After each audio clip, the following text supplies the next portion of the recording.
Bien, si vous le voulez bien, je vais vous inviter à regagner vos places et on va ouvrir cet après-midi. Monsieur le directeur général adjoint pour la culture de l'UNESCO, cher Francesco Bandarin, messieurs les représentants de son Excellence l'ambassadeur du Japon, mesdames et messieurs les directeurs d'école d'architecture, mesdames et messieurs, je vous souhaite la bienvenue à la Cité de l'Architecture et du Patrimoine pour ce symposium de la 11e édition du Global Award for Sustainable Architecture. Je veux tout d'abord commencer par formuler une série de remerciements que j'adresse en tout premier lieu à Yana Revedin, présidente du Fonds Locus, créatrice des Global Awards. Remerciements pour son engagement en faveur de l'architecture durable, en faveur de la transmission, en faveur de l'enseignement, puisqu'elle enseigne depuis un an comme professeur invité à l'École spéciale d'architecture à Paris. Remerciements que je destine également à nos partenaires du Global Award, la société Bouygues Bâtiment International, dont je salue la directrice du développement durable Aurélie Clairaut, la société BNP Paribas Real Estate, dont je suis heureux d'accueillir la directrice du développement durable Catherine Papillon. Remerciements aussi aux membres du conseil scientifique des Global Awards, Benno Albrecht, professeur à l'IUAV, faculté d'architecture de Venise, Spela Hudnik, professeure et directrice de la Biennale d'architecture de Ljubljana, Christina Nivari, directrice adjointe du musée d'architecture d'Helsinki, Patrice Doha, Global Award 2016, et Anne Finstra, Global Award 2012. Remerciements aussi aux anciens lauréats du Global Award qui nous ont fait l'amitié d'être parmi nous. Outre Patrice et Anne que j'ai déjà salués, nous sommes évidemment heureux d'accueillir Salma Samar Damlouji. Remerciements enfin aux équipes de la Cité de l'Architecture et du Patrimoine qui ont organisé cette journée, tout particulièrement celle de Marie-Hélène Contal, directrice du développement culturel, et de Muriel Sassen, directrice de la communication et du mécénat. Je félicite chaleureusement les 5 lauréats de cette 11e édition du Global Award, Takaharu Eui Tezuka de Tokyo, Sonam Wangchuk de Leh en Inde, le collectif Assemble de Londres, Brian McKay Lyons et Talbot Sweetapple d'Halifax au Canada et Paulo David de Funchal au Portugal. Ces 5 nouveaux lauréats s'inscrivent dans le sillon tracé depuis 2006 par leurs prédécesseurs, avec qui ils partagent de nombreuses préoccupations. Ils ont en commun la même conviction qu'il est nécessaire de remettre en cause une certaine folie moderniste fondée sur le rêve absurde d'une maîtrise absolue de la nature, d'une ville libérée du temps et du climat, d'une culture qui, sous prétexte d'efficacité, a constamment distingué, disjoint, isolé. Ils veulent au contraire, comme Takaharu et Eui Tezuka, réconcilier ce qui a été séparé, soi et l'autre, l'intérieur et l'extérieur, l'homme et son milieu, la nature et la culture, le monde matériel et le monde immatériel. Philippe Bonin, fin connaisseur de la littérature japonaise, aime à citer cette phrase du conteur médiéval Urabe Kenko, qui disait « Dans la façon de construire une maison, il faut surtout penser à l'été. En hiver, on vit n'importe où. » Cette maxime mystérieuse pour un esprit occidental ouvre cependant parfaitement à cette expérience de l'unité retrouvée entre l'homme et son milieu. Ce que contestent les architectes du Global Award, ce n'est pas seulement le phénoménal gaspillage de ressources résultant des conceptions technicistes du modernisme, c'est aussi la standardisation, l'uniformité, l'homogénéité, la normativité, la monotonie produite par une architecture de recettes. Avec Sonam Wangchuk, le Global Award récompense pour la première fois un ingénieur. Il y a de l'humain incorporé dans la machine, affirmé en 1958 le philosophe français Gilbert Simondon dans son ouvrage « Du mode d'existence des objets techniques ». Il s'institue ainsi, écrivait-il, un univers mental et pratique de la technicité dans lequel les êtres humains communiquent à travers ce qu'ils inventent. L'objet technique devient ainsi le symbole de la relation entre les hommes. Sonam Wangchuk s'inscrit dans cette pensée d'une technique humaniste qui, en réunissant l'objet et le sujet, permet de dépasser les catégories ontologiques dualistes de la pensée moderne. Les années postmodernes avaient investi l'objet architectural d'un pouvoir considérable tout en délestant l'architecte de sa responsabilité sociale. Là aussi, le palmarès 2017 des Global Awards montre une nouvelle fois la capacité des architectes à proposer des alternatives à la passivité et à la résignation sociale. Le collectif anglais Assemble illustre magistralement ce que peut être l'architecture aujourd'hui, un acte d'humanisme, de résistance et d'empathie avant même de se manifester sous une forme constructive. Le front du refus que la 15e Biennale d'architecture de Venise nous invitait à réinvestir comporte de multiples théâtres d'opérations. Crise du logement, ségrégation sociale et spatiale, déséquilibres territoriaux, changement climatique, épuisement des ressources et des espèces. Il impose aux architectes d'être en situation. C'est ce défi que relèvent les membres du collectif Assemble. Leur projet est politique et social autant qu'architectural. Il active l'expérimentation pour construire l'émancipation. La forme du lieu doit résonner avec celle de l'édifice, nous disait Kenneth Frampton. Le respect de la culture et du genius loci, la centralité de la géographie, l'importance du relief infusent la pensée et la pratique de Brian McKay Lyons et Talbot Sweet Apple. Il considère qu'on apprend en faisant, que l'exécution n'est pas nécessairement subordonnée à la conception, qu'il arrive que l'acte détermine l'idée et que le geste précède la parole, pour reprendre les termes de l'ethnologue André Leroy-Gourand. Faire, c'est apprendre, nous disent-ils. Faire, c'est comprendre qui on est, répond en écho Paulo Funchal. L'universel, disait l'écrivain portugais Miguel Torga, l'universel, c'est le local moins les murs. Dans cette belle définition, il faut entendre le local dans ses deux sens, constructif et spatial. L'édifice, bien sûr, mais aussi le lieu.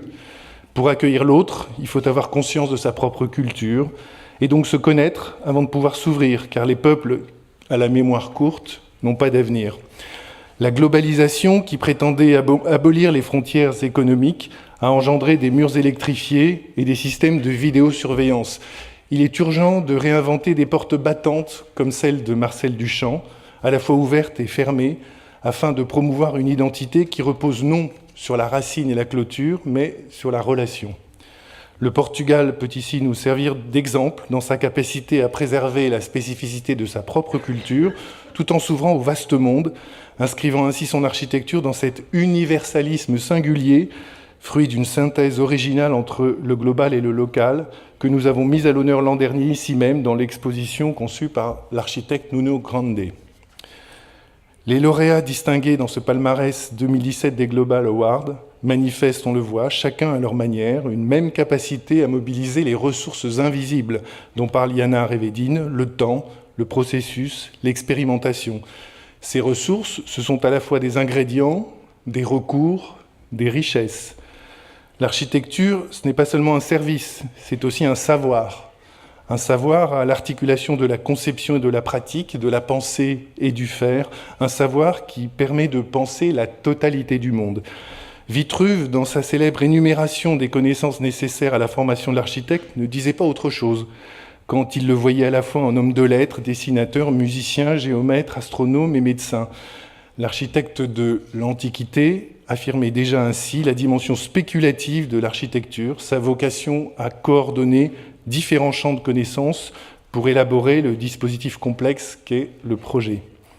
Partager la planète anthropique qui est la nôtre impose de penser de nouvelles manières de faire société, de réinventer le partage, d'interroger la délibération collective, de refabriquer de la diversité, du désaccord, de la démocratie, autant de perspectives qui, pour l'architecture, dessinent une ambition forte, résister à l'hyperspécialisation des savoirs pour se préoccuper enfin de l'avenir du monde. Je vous renouvelle mes vœux de bienvenue et je passe la parole sans tarder à Yana Revedin.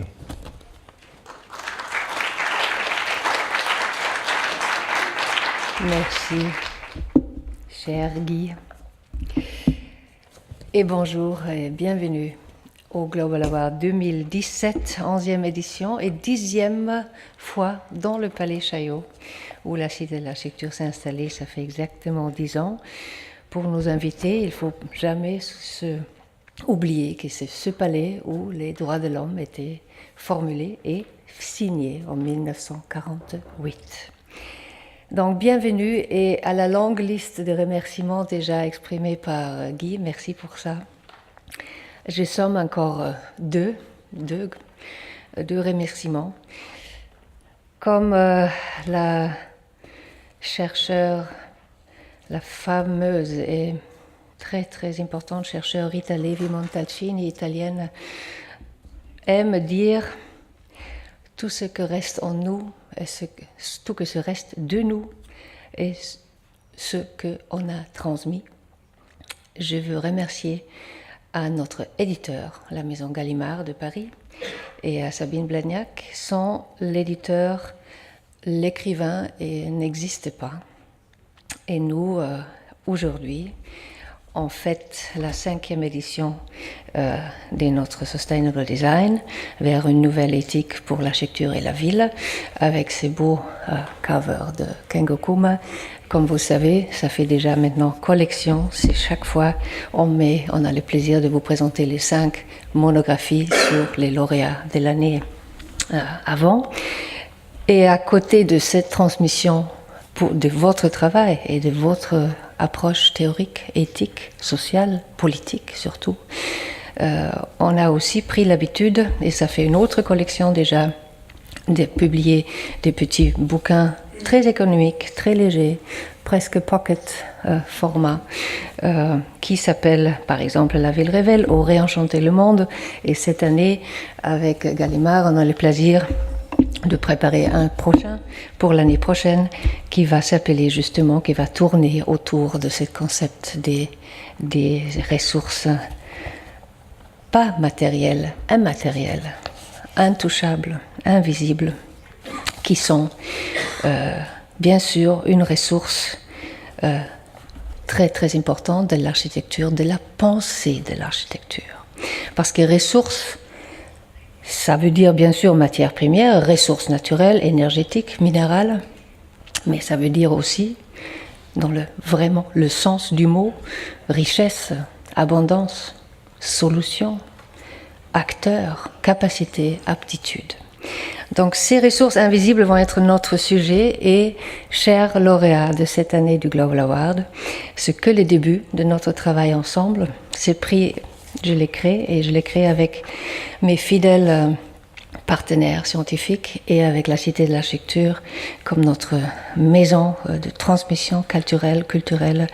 Je l'ai créé pour justement créer cette communauté de collègues qui travaillent dans la transmission, mais qui travaillent aussi dans l'enseignement, qui travaillent dans l'expérimentation, qui fait des projets ensemble. Souvenons-nous qu'en 11 ans, on a construit ensemble. On a construit à Tsushan en Chine avec Wang Shu, on a construit au Caire avec Bijoy Jain, on a construit à Rio dans les favelas avec Kevin Lowe, et sous la guide de Jan Gehl et de Christopher Alexander, on a gagné un concours pour les slams, pour la revitalisation des slams de Casablanca. Donc, ça c'est l'invitation et aussi un peu la menace qu'on va vous faire travailler ensemble. Et ça c'est un peu vraiment le vrai sens de la création de cette communauté qui s'appelle Global Award et qui aujourd'hui a 55 membres. Je peut-être me souviens avec tristesse qu'il y a un membre qui déjà nous manque, et c'est Françoise Hélène Jourda, et on pense à elle aujourd'hui. Pour maintenant vous annoncer, pas non seulement annoncer, mais pour donner les diplômes aux 5 lauréats, j'appelle avec moi, et ça c'est le second remerciement que je donne, à 3 déjà lauréats du Global Award qui sont avec nous aujourd'hui et qui vont venir avec moi en scène pour donner à la nouvelle génération, nouvelle crue 2017, leur diplôme. Je remercie à eux.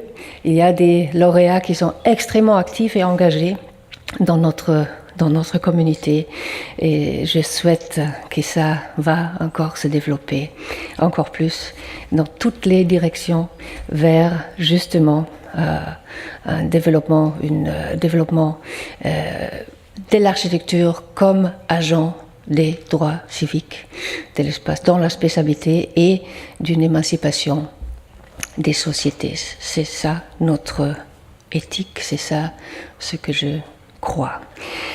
Donc, après les 3 Global Awards, je vais encore appeler un personnage qui est très très important, mais je commence avec Salma Samar, Dame Luigi, s'il te plaît, viens ici. Après Salma, dans la jury de cette année, vous savez tous qu'on a toujours 2 Global Award lauréats dans notre jury annuel. C'était Anne Feenstra et Patrice Doha.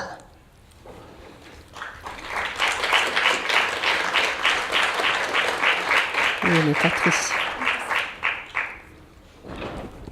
Voilà, venez avec nous.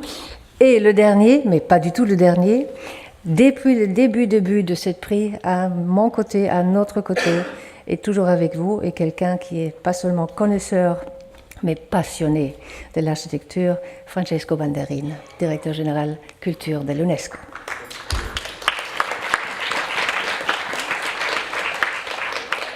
Et j'ai su que cette année, comme c'est 10 ans qu'on fête à la Cité de l'Architecture, c'était Salma et Francesco qui veulent prendre parole pour quelques petits messages. À vous. Thank you very much, Jana. It gives me a great honor and pleasure to be here and to be asked. I'm humbled to be asked by Jana to give this very small but introductory word as to what the Global Award has meant to an architect like myself or to the architecture community in general. I was taken aback, as many of our new laureates might be, at the time when I received an email from Jana Revedin, whom I had hardly met, saying in the title or the subject, "You have won the Global Award for Sustainable Architecture." So living in England and going to being in India at the time, I thought another hoax in the bin. So I didn't even look at it like you've won $1 million or you've won something. Then I received another one and I saw that it was addressed to me. So I said, let me read this.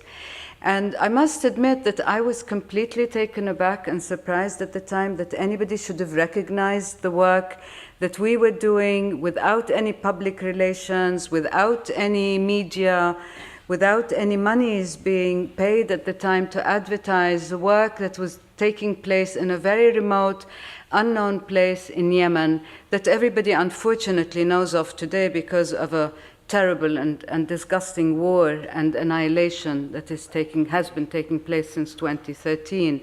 So since the day I got this award here and I met a community of architects and an institution that is the Cité d'Architecture, which you might also not know has an école that's very important, or a school, which is the École de Chaillot, that since also invited me to give this incredible inaugural lecture that I did. And I found that suddenly, from someone who felt orphaned in the world of architecture, since I didn't subscribe to the star architects or the neoliberal kind of setup and scene, or whatever you wish to call it, that was defined what success is. And as you recall, it was Bob Dylan who told us that there's no success like failure, which has been one of my greatest mottos in my professional life. And so that came to be true. And from this institution, you suddenly find that I felt that I suddenly have an infrastructure, a professional infrastructure, and a point of reference, a point of repair, if you like, as people to exchange with intellectually, professionally, in participations, in exhibitions, in contributing to this book, for example. One of some of the best pieces that have been written by architects you'd be shocked to find in this book, not because I have a piece there, and I recall how Jana put this together in no time. We were at the one of the awards here, or a celebration. She said, let's do this project. A few months later was the deadline, and you had to submit. Jana, are you serious? We don't have time. Everybody is submitting. And so it happened. Ditto with Marie-Hélène's Réenchanté Le Monde, the exhibition, which is still touring, I believe, and that has had fantastic coverage.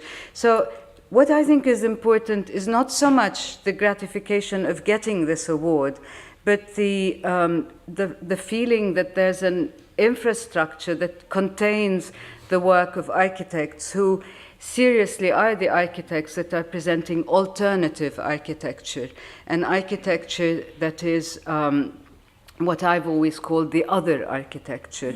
And this in itself was a huge feat, not only to Jana and Marie-Hélène and the Cité and Guy and Mireille Gruber and a huge number of people who are continuously working and who believe in this, but who have also managed to cut a path that is an alternative path in architecture. For this, I salute you and I salute them. Thank you very much.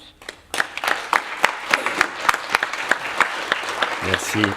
Merci. Je voudrais très brièvement, parce que je suis sûr que vous voulez plutôt passer à la substance de cette cérémonie, cher Guy, chers amis, Yana, Salma, tous qui sont dans la salle. Je voudrais simplement dire quelques mots parce que j'ai jamais manqué une de ces cérémonies. Je trouve que ce prix est vraiment a joué un rôle tellement important dans la redéfinition du rôle de l'architecture dans le monde, que je pense que c'est très important qu'une institution internationale comme l'UNESCO, qui croit à des valeurs qu'évidemment on partage, soit à vos côtés, toujours.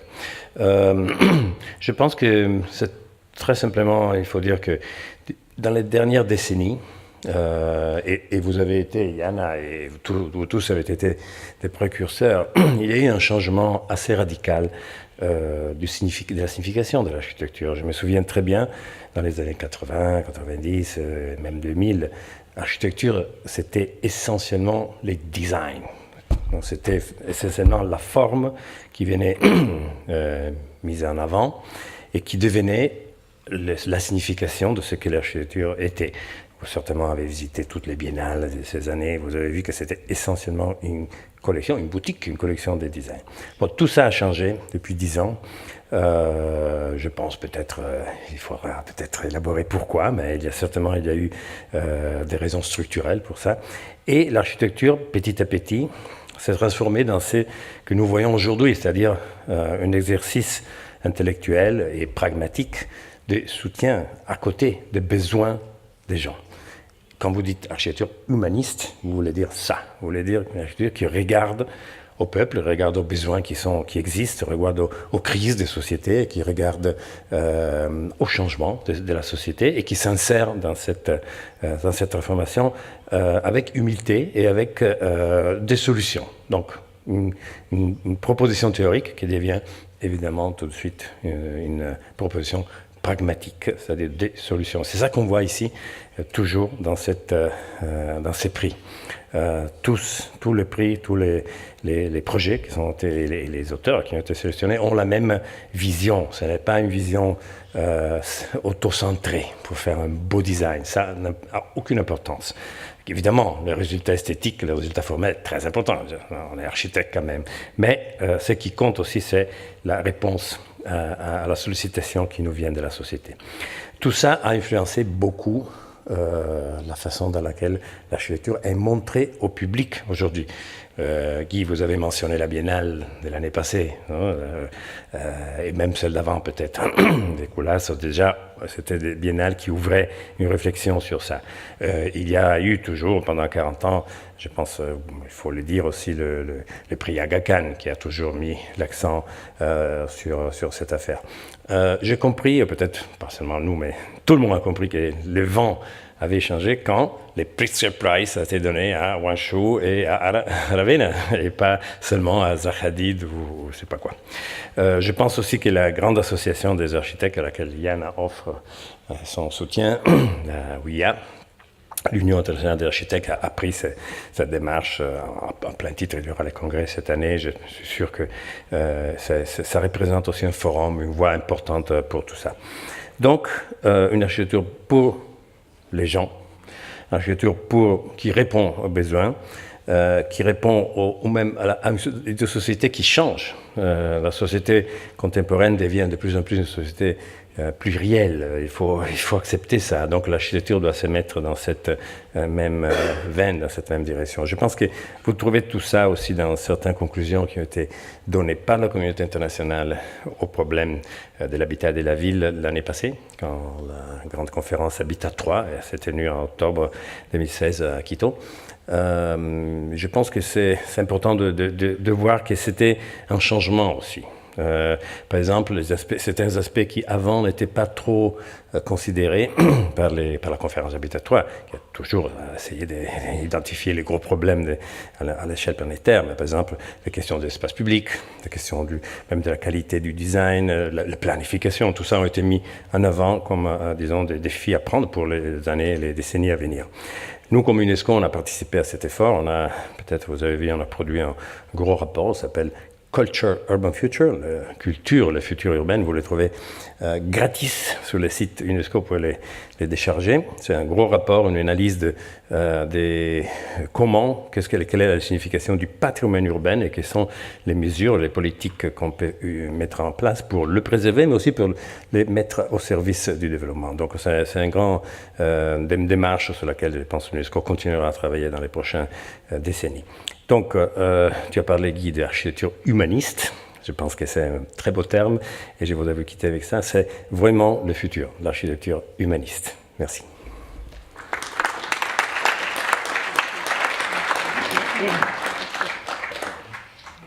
Bon, et le grand moment est arrivé, qu'on va rester avec nous, Bon, qui veut rester, mais rester avec nous, on donne les diplômes tous ensemble. Guy, tu veux venir avec nous, s'il te plaît? Alors, édition 2017, on a 5 lauréats comme chaque année. Et on commence avec une couple. Les ressources invisibles, comme déjà Guy, tu les as bien cités et expliquées. Cette couple d'architectes est bien sûr la plus frappante et la plus intéressante pour nous qui nous sommes à regarder leurs conférences et tous nos étudiants sont ici. C'est bien sûr la recherche interculturelle, interdisciplinaire. Eux-mêmes, ils disent travailler seul, c'est se limiter à ses propres compétences. Donc pour eux, ça veut dire un mauvais emploi du temps. Donc ouvrez votre écoute et votre cœur à les deux Tezuka, s'il vous plaît.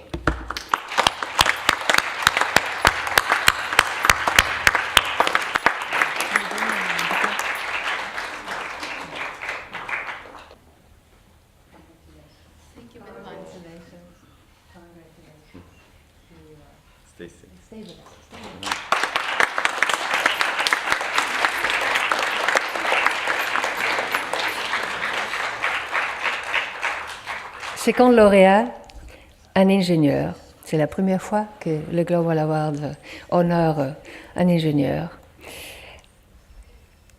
Et avec ça, avec grande raison, on honore un architecte inventeur, un architecte qui crée ses machines, un architecte qui crée ses propres infrastructures, dont il sait que le monde a besoin pour devenir un tout petit peu meilleur.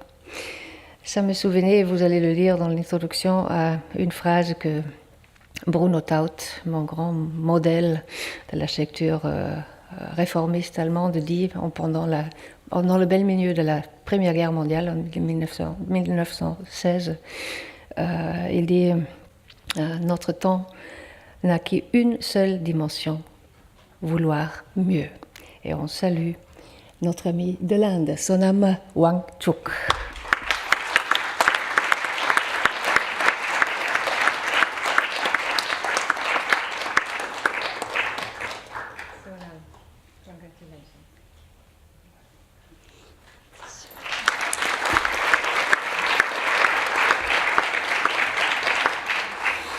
Et voilà, et le Global Award est toujours jeune aussi.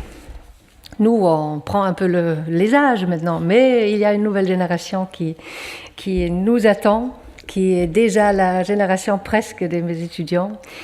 Et c'est un collectif, c'est déjà une forme participative d'agence, une forme d'organisation du travail, une forme aussi d'économie du travail, économie collective, économie aussi circulaire. C'est un collectif qui travaille surtout selon les besoins des usagers, selon les besoins des communautés. Ils sont à l'écoute. Plutôt que donner des réponses rapides, ils écoutent, ils posent des bonnes questions. Et je suis ravie de les voir ici à Assemble avec Jane et James.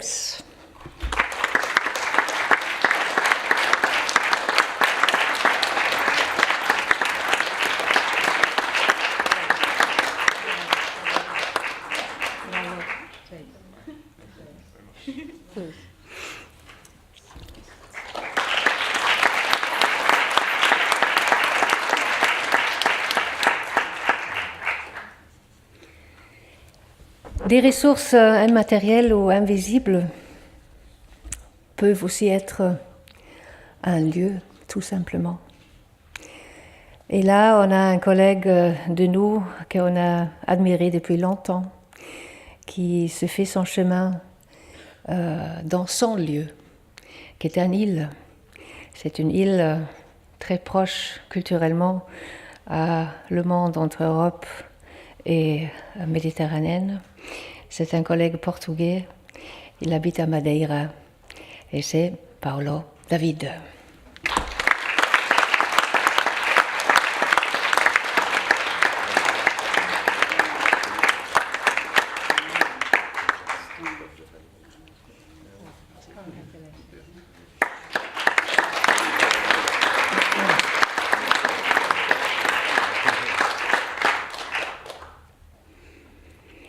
Et voilà, le dernier, c'est un homme qui vient de loin avec son associé. Là, une ressource, bien sûr, c'est encore une fois la nature, sa géographie, sa géologie. Et justement, à travers leur travail, ils reflètent les images variées de leur lieu qui est dans notre planète Terre. Eux, ils renseignent le visiteur et les usagers de leur bâtiment de ce que est l'environnement. L'environnement qui est une dimension assez grande, mais dans leur travail, vous allez voir, concentré sur les vraies interventions qu'ils font dans leur contexte, une leçon de réalisme constructif. Ça veut dire rester dans un lieu et découvrir toutes les ressources invisibles, bien connaître son lieu et en faire des œuvres de très haute beauté. Eux-mêmes, ils disent que leur ressource invisible plus forte, c'est la communauté, c'est la participation, c'est travailler aux besoins, à la mesure des besoins de leur communauté locaux. Et une autre, bien sûr, ressource à eux, des grands enseignants et transmetteurs, c'est bien sûr aussi l'équipe pluridisciplinaire et pluriculturelle de leur équipe de construction. Bienvenue chez nous, Brian McKay et Talbot Sweetapple.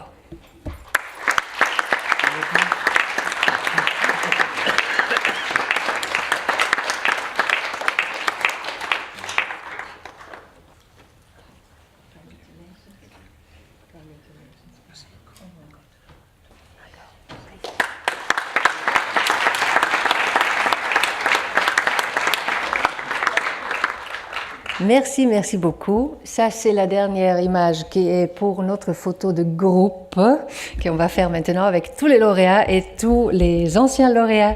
Et je vais libérer ça. Un moment de patience, cette photo est importante parce que c'est le seul moment qu'on est tous ici. Avec, s'il vous plaît, les membres du jury scientifique, s'il vous plaît, Marianne Cantal, Benno Albrecht, Christina Nivari et Spela Hodnik et nos mécènes, bien sûr, BNP Paribas et Bouygues Bâtiment International. Merci. Une seconde de patience. Je vous remercie déjà moi. Je vous laisse après au symposium. Bon après-midi. Merci.